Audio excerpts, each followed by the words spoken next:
ನಾನು ಅವತ್ತು ಹೇಳಿದ್ನಲ್ಲ ಡೆಲ್ಲಿಗೆ ಹೋಗ್ಬೇಕು ಅಂತ, ನನ್ನ ಬಟ್ಟೆ ಪ್ಯಾಕ್ ಮಾಡು. ಸರಿ ಆಯ್ತು, ತಗೊಳ್ಳಿ. ಇದರಲ್ಲಿ ಒಡವೆ, ದುಡ್ಡು, ಬಟ್ಟೆ ಎಲ್ಲ ಇದೆ, ಜೋಪಾನ.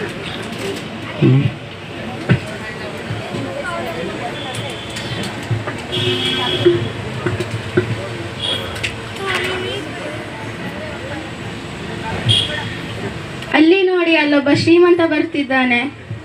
ಓ ಹೌದಲ್ವಾ, ಅವ್ನ ಬ್ಯಾಗ್ ತಗೊಂಡ್ರೆ ನಮ್ಮ ಲೈಫ್ ಸೆಟ್ಲ್ ಆಗೈತೆ. ಅವ್ನ ಬ್ಯಾಗಲ್ಲಿ ಪಕ್ಕ ಚಿನ್ನ ಮತ್ತೆ ದುಡ್ಡು ಇರುತ್ತೆ. ಬನ್ನಿ, ಅವನ್ನ ಫಸ್ಟ್ ಹೊಡೆಯೋಣ.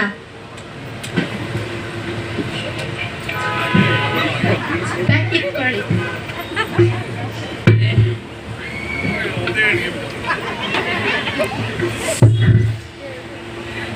ಕಾಪಾಡಿ ಕಾಪಾಡಿ.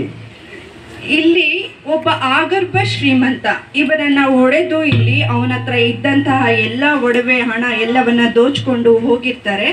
ಇವಾಗ ಒಬ್ಬ ಯಾಜಕನು ಇಲ್ಲಿ ಬರ್ತಾನೆ. ಇವನು ಕೂಡ ಬಂದ್ಬಿಟ್ಟು ಅವನನ್ನ ನೋಡಿ ಏನು ಸಹಾಯ ಮಾಡದೆ ಓರೆಯಾಗಿ ಹೋಗಿ ಬಿಡುತ್ತಾನೆ. ಯಾಜಕನು ಅಂತ ಹೇಳಿದ್ರೆ ದೇವರ ಸೇವೆ ಮಾಡುವವರು. ಇನ್ನೊಬ್ಬ ಬರ್ತಾನೆ, ಲೇವಿ ಜನಾಂಗದವನು. ಇವನು ಕೂಡ ಅವನನ್ನ ನೋಡಿ ಏನು ಸಹಾಯ ಮಾಡದೆ ಓರೆಯಾಗಿ ಹೋಗಿ ಬಿಡುತ್ತಾನೆ. ಈಗ ಸಮಾರ್ಯದವನು ಅಂತ ಹೇಳಿದ್ರೆ ಹೊರಗಿಟ್ಟವನು, ಯಾರು ಮಾತನಾಡಿಸದವನು, ಯಹೂದ್ಯರು ಮುಟ್ಟದಂತ ಮನುಷ್ಯನು. ಇವನನ್ನ ಯಾರು ಕೂಡ ಅವನ ಜೊತೆ ಸೇರ್ತಾ ಇರೋದಿಲ್ಲ. ಸಮಾರ್ಯದವನು ಕೂಡ ಇಲ್ಲಿ ಒಂದು ಕತ್ತಿ ಪಟ್ಟು ಅವನನ್ನ ಮಾತನಾಡಿಸ್ತಾನೆ. ಏನಾಯ್ತು ಏನಾಯ್ತು, ಎದಲು ಬೇಗ, ಎದಲು ನೀರು ಕುಡಿ ಫಸ್ಟ್. ಬೇಗ ಬಾ, ನನ್ನ ಜೊತೆ ಬಾ, ಹಾಸ್ಪಿಟಲ್ಗೆ ಕರ್ಕೊಂಡು ಹೋಗ್ತೀನಿ. ಬಾ, ಇಲ್ಲಿ ಕೂತ್ಕೋ.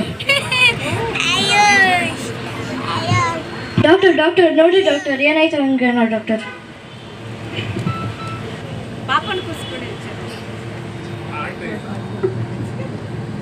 ಏನಾಗಿಲ್ಲ, ನೀವು ಸರಿಯಾದ ಸಮಯಕ್ಕೆ ಕರ್ಕೊಂಡು ಬಂದಿದ್ದೀರಾ, ಇಲ್ಲಾಂದ್ರೆ ಅವ್ನು ಸತ್ತೋಗ್ಬಿಡ್ತಿದ್ದ. ಇವಾಗ ನಾನು ನಿನ್ನ ಜೊತೆ ಮಾತಾಡಿಸ್ಬೋದಾ? ಮಾತಾಡಿ, ಆದರೆ ಅವನೊಂದು ಸ್ವಲ್ಪ ಹೊತ್ತು ರೆಸ್ಟ್ ಮಾಡಲಿ. ಏನು ಡೇಂಜರ್ ಇಲ್ಲ ಅಲ್ಲ? ಇಲ್ಲ. ಸರಿ, ನೀನು ಹೇಗಿದೆಯಪ್ಪ ಇವಾಗ? ಚೆನ್ನಾಗಿದ್ದೀನಿ. ಏನಾಯ್ತು ಅಲ್ಲಿ? ಯಾರು ಹೊಡೆದ್ರು ನನ್ನ? 3 ಜನ ಕಳ್ಳರು ಬಂದ್ಬಿಟ್ಟು ನನ್ನ ಬ್ಯಾಗ್ ಎಲ್ಲ ಕಿತ್ಕೊಂಡು ಹೊಡೆದ್ರು. ಇಬ್ಬರು ಬಂದಿದ್ರು, ಅವರು ನನ್ನನ್ನು ಕೇರ್ ಮಾಡ್ದಲ್ಲೇ ಹೊರಟೋದ್ರು.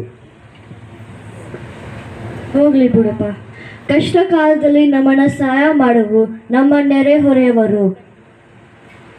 ಕ್ಲಾಪ್ಸ್.